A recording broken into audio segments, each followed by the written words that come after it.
Sindendibur newspaper, edited Singwu. Now it is AM 11.19 December 26, 2009 in Sindendibur newsroom. 我是新店西报编辑吴继兴哈，今天是12月26号早上11点19分哈，2009年，我们现在是在新店西报编辑室哈。About the Liu Xiaopo and the philosophy 有关于刘晓波还有哲学问题哈。Liu Xiaopo declares he is Kantian philosophy 刘晓波他自己的宣称他是一个康德式的学者But the Immanuel Kant is born in 1724, died in 1824. 康德他是出生于1724年然后死亡于1804年。From the Kant ever gets very high reputation in philosophical circle since 18th century. 就是康德在从18世纪以来他一直受到很大的尊崇有很高的名声But to study Kant is not so easy. 就是练康德不是很容易About the Kant doctrine ever had been argued in 19th century, also in 20th century. 就康德的哲学在19世纪还有20世纪都曾经有过很冗长的讨论Especially in 20th century, there are a lot of discussion about the conscience logic, about the a priori and a posteriori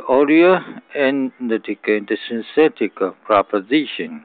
就是关于康德哲学我们都知道，就是康德在逻辑上面在20世纪中有很大争议不管他的先天命题、后天命题、后验命题，或者是他的分析命题，或者他的综合命题From Bertrand Russell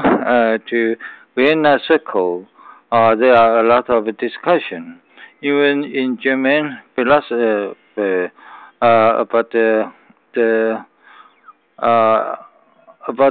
Martin Heidegger, Friedrich Nietzsche, and the French philosopher, no matter from French philosopher, no matter about Michel Foucault and Jacques Derrida, also about Sartre. The philosophy seems not the same as Kant. 就是说，我们就19世纪还有20世纪对于康德哲学讨论尤其是从罗素以降的维也纳学派他们对于康德哲学他们有不一样的看法，尤其是康德对于那个logical proposition 就是逻辑上面的命题看法有非常大的不一样的看法那在欧陆哲学上，我们可以看马丁海德格或者是尼采或者是法国哲学家Michel Foucault， 还有那个法国哲学家雅克德希达，还有沙特，他们对康德哲学都有不一样的看法Subjective freedom is a very important presupposing in Kant's philosophy. 就是说主体性哲学在康德哲学里面是主体性的自由是非常重要的学说But how to communicate between two subjects? It is a very difficult problem. 就是说如何在两个主体性之间进行沟通就变成非常困难的一件事。In 20th century, as I know, especially in pragmatism philosophy,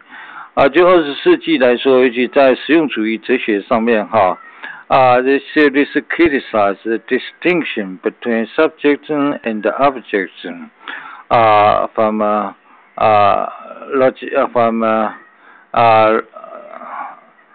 Henry David Hume, John Locke,